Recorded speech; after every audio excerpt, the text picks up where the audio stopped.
Assalamualaikum warahmatullahi wabarakatuh.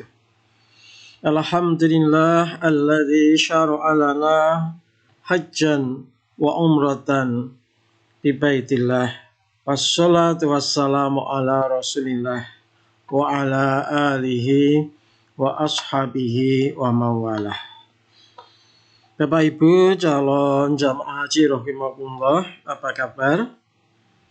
Semoga Bapak Ibu dalam keadaan baik, tak kurang suatu apapun. Semoga semuanya sehat, sehat jasmani dan sehat rohani. Pada pertemuan yang lalu kita sudah membahas tentang ibadah di Muzdalifah. Kali ini kita lanjut kepada tema ibadah haji di Mina pada tanggal 10 Dzulhijjah. Setelah mabit di Muzdalifah, maka jamaah haji dijemput oleh bus menuju Mina. Jadi kira-kira sebelum subuh biasanya sudah dijemput oleh bis. Di perjalanan menuju ke Mina, para jamaah haji disunahkan untuk memperbanyak bacaan talbiyah. Labbaik Allahumma labbaik, labbaik la syarika laka labbaik, innal hamda wan ni'mata laka wal mulk la syarika lak. Nah, sesampai di Mina, Bapak Ibu nanti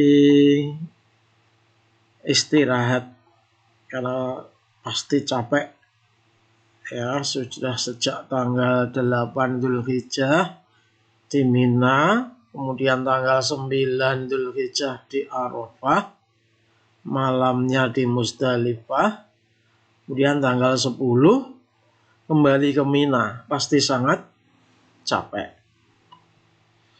Jadi istirahat ini penting karena hari ini, artinya hari tanggal 10 Dzulhijjah ini, nanti para jamaah haji akan melakukan tahallul haji. Apa itu tahallul haji? Tahallul haji yaitu haji tamattu sebagaimana yang dilakukan oleh para jamaah haji Indonesia. Itu ada 4. Yang pertama tawaf ifadah, yang kedua sa'i, yang ketiga lempar jumroh aqobah, dan cukur. Meskipun demikian, untuk jamaah KBIH Aisyah dan jamaah haji Indonesia pada umumnya, tanggal 10 Dzulhijjah tersebut hanya melakukan 2 dari 4 tahallul haji. Maka kemudian nanti disebut dengan tahallul awal, yaitu lempar jumroh aqobah dan bercukur. Melempar jumroh aqobah masih dalam keadaan memakai kain ihram, Bapak Ibu. Jadi hati-hati, masih terkena larangan-larangan sebagaimana dijelaskan pada pertemuan sebelumnya. Jadi pada tanggal 10 Dzulhijjah ini Bapak Ibu masih mengenakan kain ihram. Pilihlah waktu melempar jumroh aqobah Pilihlah waktu melempar jumroh aqobah sesudah subuh atau sesudah asar. Nah, ini berdasar hadis dari Ibnu Abbas, riwayat Bukhari. Meskipun minta maaf ya Bapak Ibu,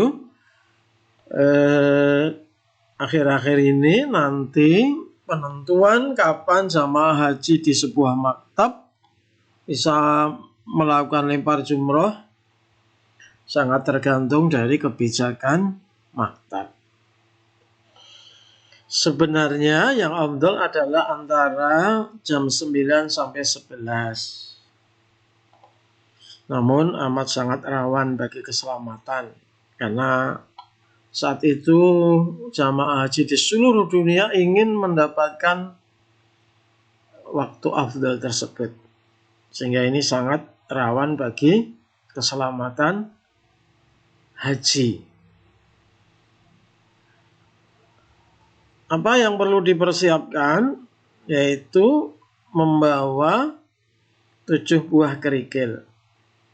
Dari perkemahan berjalan kaki bersama sambil bertalbiyah. Jadi ini belum takbir, masih bertalbiyah. Ya meskipun kalau di tanah air tanggal 10 Dzulhijjah ini sudah hari raya, jadi sudah bertakbir. Tetapi ketika jamaah haji berangkat untuk melempar jumroh ke Jamarot, artinya tempat untuk lempar jumroh, itu masih bertalbiyah. Nah Bapak Ibu jamaah rahimakumullah, jamaah menuju ke Jamarot nanti biasanya akan dipandu oleh pihak maktab. Ya, jadi jamaah haji harus taat, harus bersama-sama, tidak boleh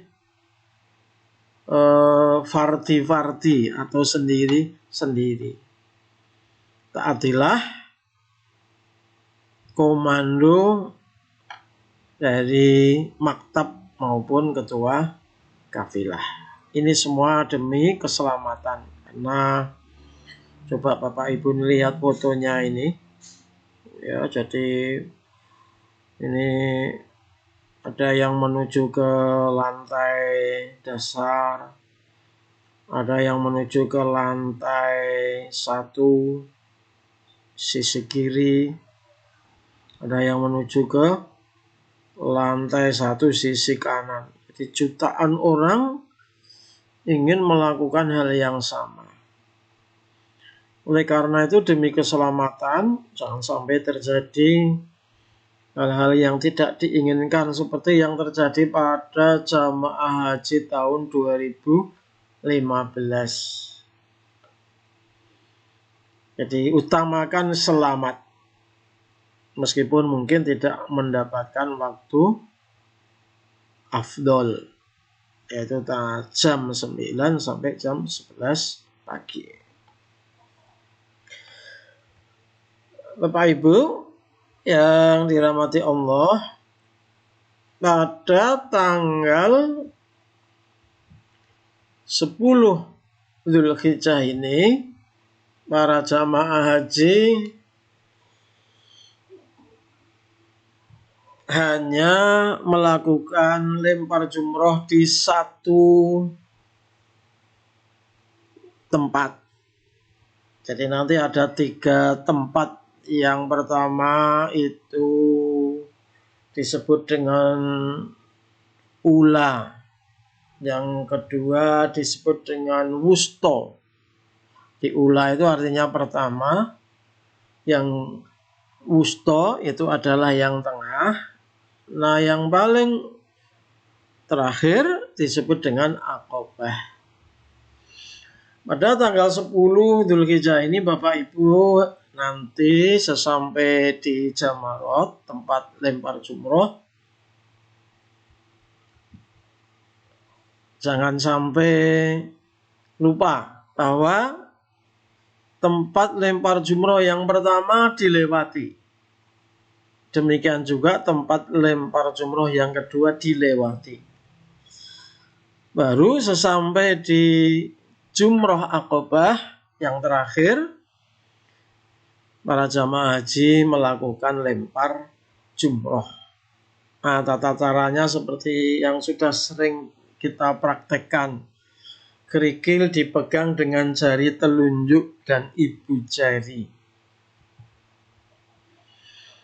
Jadi tentu tangan kanan dengan gaya melempar, yaitu kerikil diayun dekat telinga kanan ya, bukan telinga kiri karena tadi adalah tangan kanan. Kemudian kerikil dilemparkan. Pada saat mulai melempar pertama dengan membaca Bismillahi Wallahu Akbar.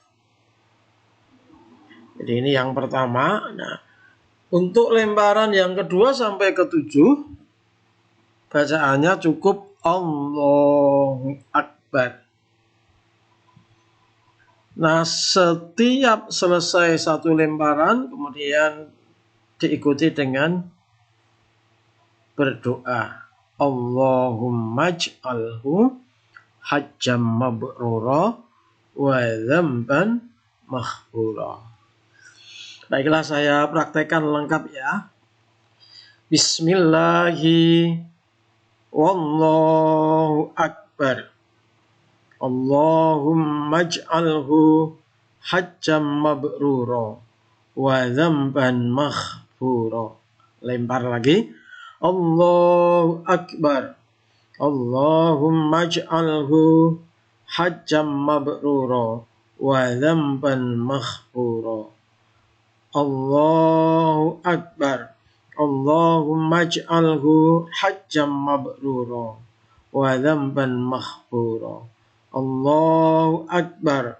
Allahumma ij'alhu hajjam mabrura wa dzamban maghfura. Allahu Akbar.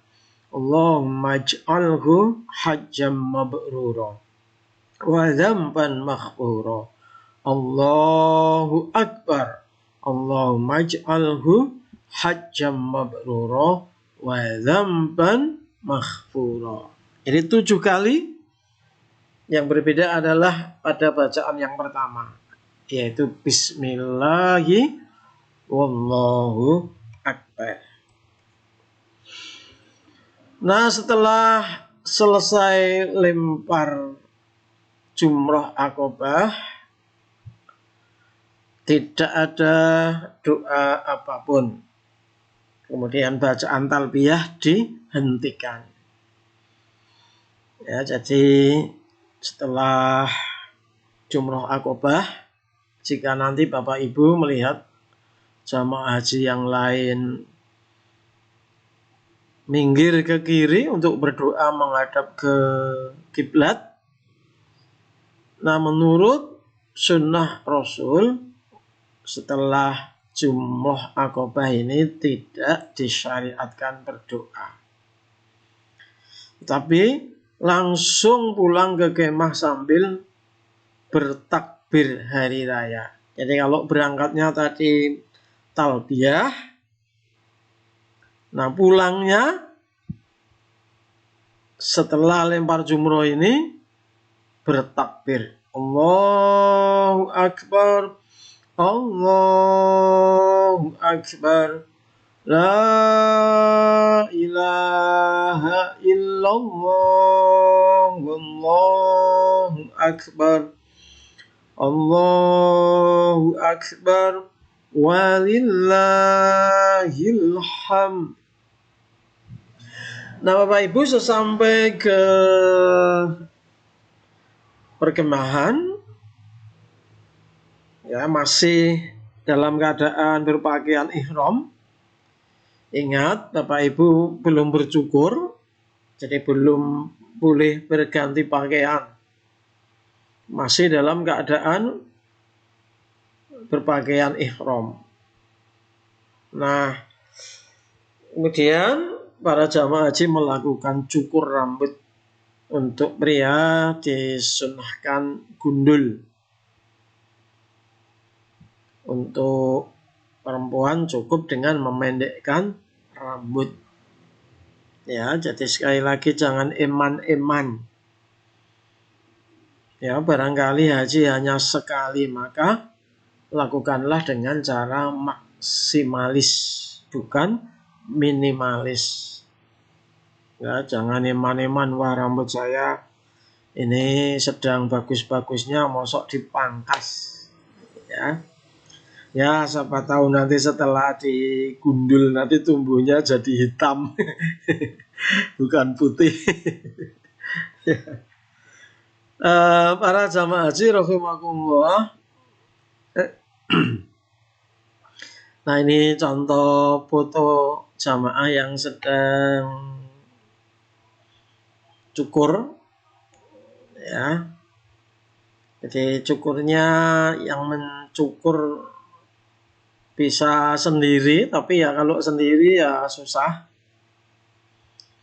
Bisa orang lain ya, atau saling mencukur.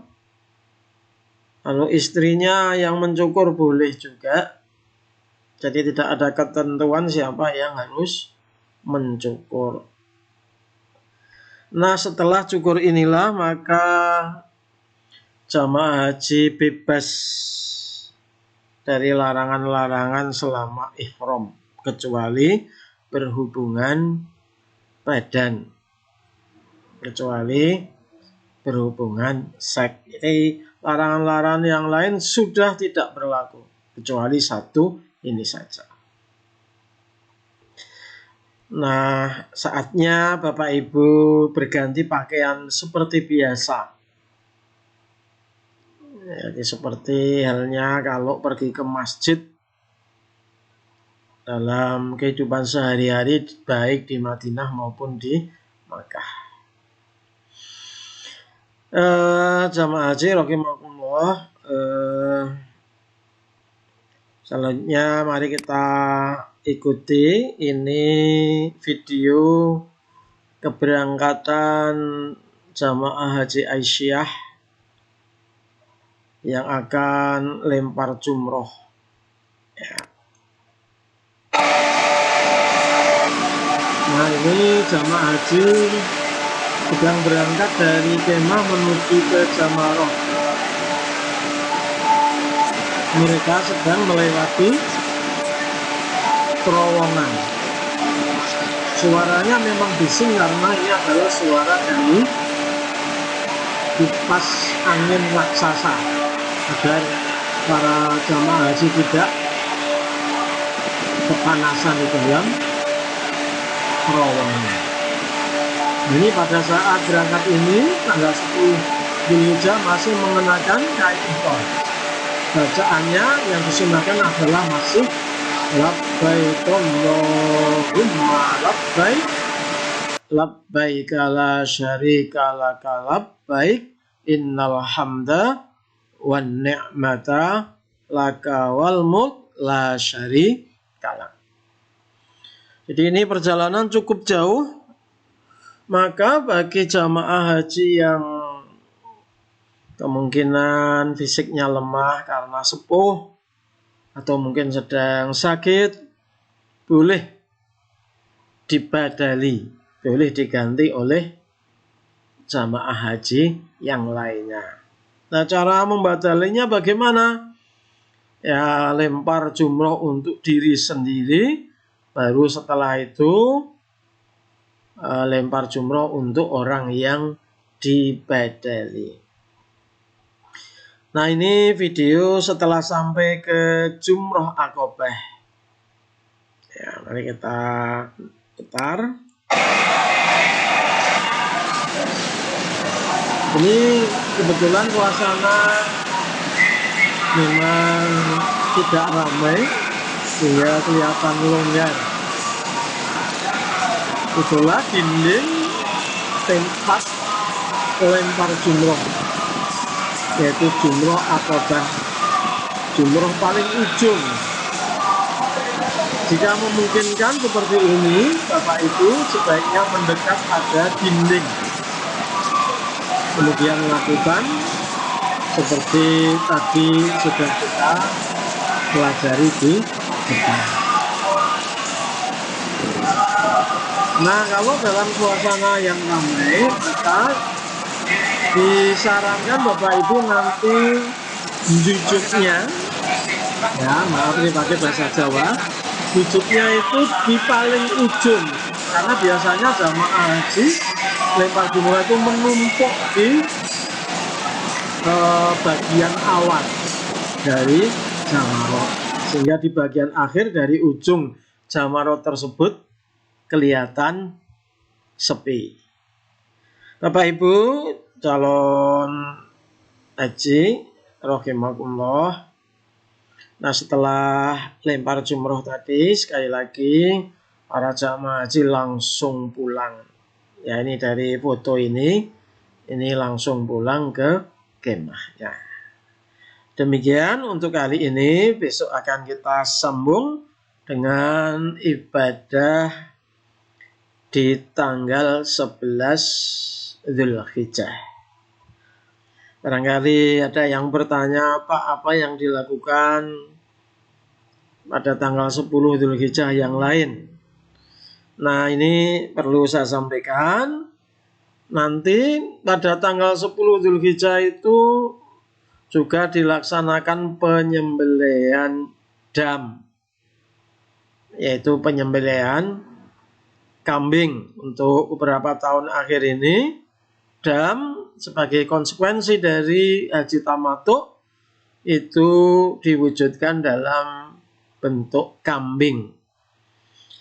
Nah, nanti mungkin ada perwakilan dari jamaah haji yang akan diajak untuk menyaksikan prosesi penyembelihan dam. Tidak semua ikut.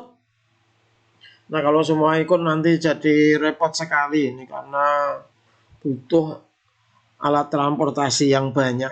Nah, biasanya penyembelihan hewan dam ini dilakukan di luar kota Mekah, di luar Mina. Demikian Bapak Ibu, terima kasih atas perhatiannya, semoga bermanfaat. Nasrun minallah wa fathun qarib. Assalamualaikum warahmatullahi wabarakatuh.